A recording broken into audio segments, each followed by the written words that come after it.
To'y bo'lganining 10-kunida turmush o'rtog'i tomonidan ayovsiz kaltaklanish oqibatida Bulung'ur tumanidagi kasalxonaning jonlantirish bo'limiga olib kelingan kelinchak Zuhra Umarova ishi nihoyasiga yetay deb qoldi.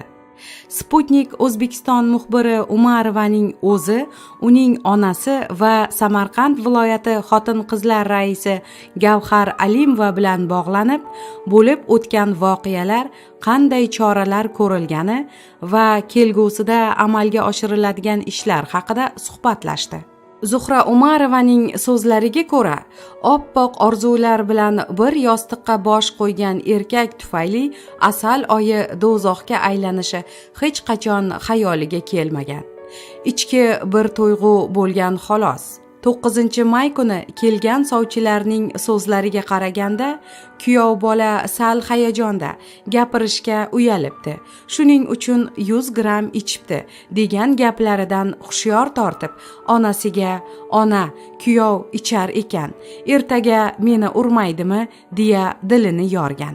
Istagi qizini baxtli ko'rish bo'lgan ona o'sha vaqtda bu gaplarga parvo qilmagan. "Yaxshi niyat qil, bolam. Mana, akang ham ba'zan oz-oz ichadi. Janjal qilmaydi-ku. Sening to'ying bo'lsa, singlingning ham baxti ochilar. Ukangni uylantirgan bo'lsak, kelinning oldida qachongacha yelkangni qisib yurasan? Yoshing ham 30 dan oshdi axir", deya qizini yupatadi. Oradan 10 kun o'tib, onaning qistovi bilan Zuhra uzatiladi. Kechga tomon ta'ziyaga ketib, do'kondan aroq ichib qaytgan edi. Keyin yana piva olib kelib ichdi. So'ng marojne olib kelaman, uxlab qolma, senda gapim bor deb uydan chiqib ketdi. Qaytib kelib, kutilmaganda duch kelgan joyimga do'pposlay ketdi. "Hozir borib onamga boshqa bilan bo'lganman deysan", deb takrorlardi. Qaynonamning "Qo'y, birovning bolasini o'ldirib qo'yasan", deb jon holatda baqirgani esimda. Boshimga tushgan galdagi zarbadan hushimdan ketdim. Bu yog'ini eslay olmayman hisob, deya hikoya qiladi Jabrdiyda. Kelinlikning 10 kuni qanday kechgani haqidagi savolga esa, kuyov to'ra bir kun sog' yursa, 2 kun ichkilik iste'mol qilib mast yurganini aytadi. Zuhraning aytishicha, hushiga kelgan kuni ko'zini ocha olmagan. Fikru yodi og'riqni yengish bilan o'tgan. "Boshim zirqirayapti, suyaklarim og'riyapti, belimda og'riq bor", deydi u. 1-iyun kuni kechasi 5 nafar militsiya xodimi kelib, "Eringizning ustidan ariza yozasizmi?" deb so'radi. Men ularga mazam yo'q degan ishorada qo'limni silkitdim.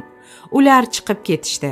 Mening yo'q degan ishoramni ichki ishlar organi xodimlari yozmayman ma'nosida qabul qilgan bo'lishsa kerak, deydi u va gapi oxirida hayotini haqiqiy jahannamga aylantirgan erkak bilan turmushni davom ettirmasligini qo'shimcha qiladi.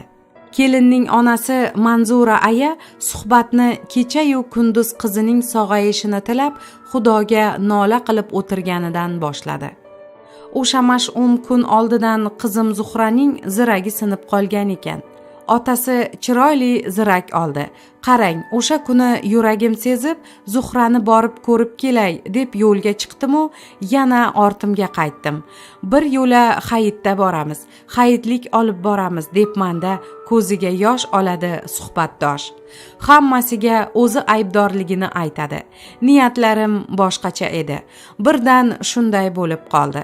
Yaxshiyam qo'shnisi eshitib yordamga kelibdi. Bo'lmasa qizimni o'ldirib qo'yar ekan. Onaning so'zlariga ko'ra kasalxonaga qizining ortidan borganida ikkinchi qizining Zuhra yaxshi, yuzi sal ko'kargan degan gapidan so'ng avval palataga kirmagan. Sanitarkalarning "Qizingizning ovqatini berasizmi?" degan taklifidan so'ng ichkariga kirib, farzandini avvaliga tanimagan. Joyimda qotib qoldim. So'ng ovozim boricha baqirib yig'ladim, deya esga oladi Umarovaning onasi. Samarqand viloyati Xotin-qizlar qo'mitasi raisi Gavhar Alimova maishiy zo'ravonlik muammosi O'zbekistondagi og'ir, nihoyatda murakkab masalalardan biri ekanini ta'kidlab, juda ko'p takrorlanadigan bir gapni aytadi.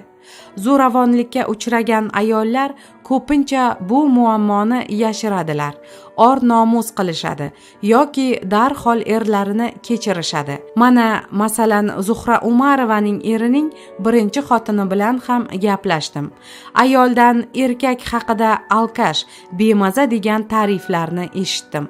Hatto o'z tug'ishgan opasi ham undan bezor. Iltimos, ukamni 50 yilga qamanglar dedi uchrashganimda, deydi Alimova. 10 kunlik kelinchak Zuhra Umarova bilan sodir bo'lgan hodisadan so'ng viloyat ayollar yetakchi sifatida Bulung'ur tumaniga yetib borib, ushbu masala bilan shaxsan shug'ullandim. Xususan, aynan Alimovaning talabi bilan shu paytgacha nimagadir kechiktirib kelingan ekspertiza o'tkazilgan. Bulung'ur tuman ichki ishlar boshqarmasi xodimlarining anglashilmovchiligi tufayli jabrdiydaning qo'l siltashini yo'q ma'nosida tushunishlari natijasida yozilmay qolgan da'vo arizasi ham yozildi. Alimovaning so'zlariga ko'ra, qo'mita o'z vazifasini bajardi. Bu ish oxiriga yetkazildi. Zo'ravon er narkologiyadan chiqarib kelinib, qamoqqa olindi. Hozirda zo'ravon ustidan O'zbekiston Jinoyat kodeksining 105-moddasi bo'yicha jinoiy ish qo'zg'atilgan. Zuhra Umarova esa Xotin-qizlar qo'mitasi himoyasiga olingan. To'liq tuzalgach, uni ishga joylashtirish rejalashtirilmoqda.